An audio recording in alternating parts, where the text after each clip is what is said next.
Hey guys, this is a breakdown of Murilo Santana's pressure passing system. In my opinion, he has some of the best pressure passing we've ever seen in Jiu Jitsu, so we're going to go over it step by step here. If you like the video and you want more content, a like and subscribe helps a lot. And if you do click with this system, check out BJJ Scout. They have a 3-part breakdown on him as well, and it goes over a lot of stuff that we don't cover here. Right from the start of the match, you can see Murilo already has his hands low and open. He's ready to swim in between the legs right off the guard pole. We'll see some little battles happening in between, but he's very persistent on where he's going. So we'll just fast forward until we get into each individual position.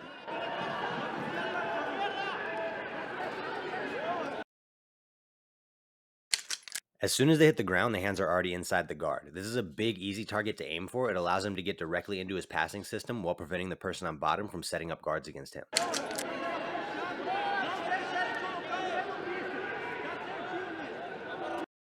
Now, the game for the person on bottom is to try to use your legs to press him off enough so you can put your feet back on him. But we'll see Murilo does a very good job of maintaining shoulder contact with the back of the thighs. If you try to follow them with just your grips, you'll find little breaks in space between the shoulders and thighs, and that little bit of space is enough for the person to put their feet in and reguard. If his opponent doesn't try to press him off, Murilo will be able to climb his grips deeper under the guard and add more pressure to that forward drive. So there's a bit of a back and forth happening here where if he's able to press forward enough with the double unders, he's going to continue with that pass. But if the person on bottom does press him off and make space, we'll see him step over one of their feet and switch to an over-under passing system. Every time his opponent recovers the foot, we'll see Murilo just fall back into the double under position. This allows him to continue his passing chain without ever starting back at square one. Now that he fully settles into the double under position, we're going to see that forward pressure never goes away. He's going to funnel his opponent into a position where he has to choose one of the two options we just talked about. Option one is continuing with the double under pass. For that, he needs to keep the hips elevated with his right hand. Left hand is going to reach around to the collar, and he's going to continue pulling himself around the left side of the guard. As we talked about before, the defense for option one is to press him off with your legs and make sure he never gets that hand up to your collar. Now, in Murilo's case, this is kind of a bait. He's trying to get you to press the legs off so that he can step over one of your legs and switch to option number two. Now, we'll see a few times that he's successful with trapping the foot, but his opponent does a really good job of immediately focusing in on that, freeing the foot up and getting out. The nice thing about following a system like this is if you're disciplined, you're never going to be starting back over at square one. You just fall one step back. So you miss the foot, you go back to double unders, and you continue moving forward again. And to me, this shows the value of having a game plan and sticking to it. You know, if you're persistent in what you want, it's only a matter of time before someone slips up and makes a little mistake. Now, after all that work and back and forth, this leads us into option two, the over-under passing system. So we see him trap the foot, but if you notice, the hand doesn't come out of the double under position until he has full control of the foot. If he takes it out too early, he could put himself right into a triangle.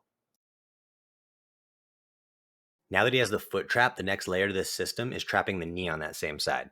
His opponent's going to be retracting his legs back to his chest, so Murilo needs to use that hand that he just took out from inside the guard to help feed the leg through his. Now, rather than just grabbing his opponent's knee and pushing it in between his legs, you'll see that he grips underneath the butt. This is to keep his arm flush with the leg so that his opponent can't sit up and get a Kimura grip on it. Another really important detail with this pass is you'll see he keeps his head to the opposite side that he's passing to. You want to make sure you're over your opponent and you're not all on one side of them. A good defense from the bottom side is to push your opponent's head to the same side they're passing to.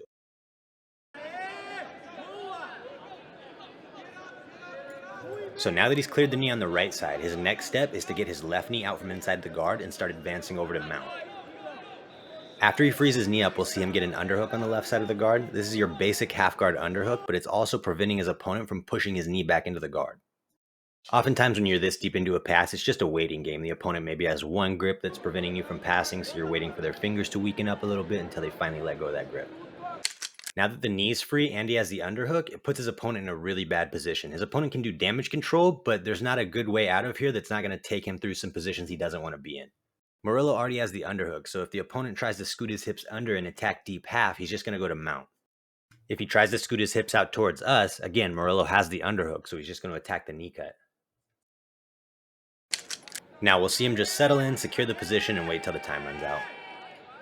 And something to keep in mind is Murilo's been using this system for as long as a lot of these guys have been training. So it's not like they don't know what's happening or what steps they need to take to get out of it. He just funnels them so well into it that they don't really have a choice. The other thing is he's much older than a lot of his opponents. So to see him effective against some of the best black belts in the world is extremely impressive to me.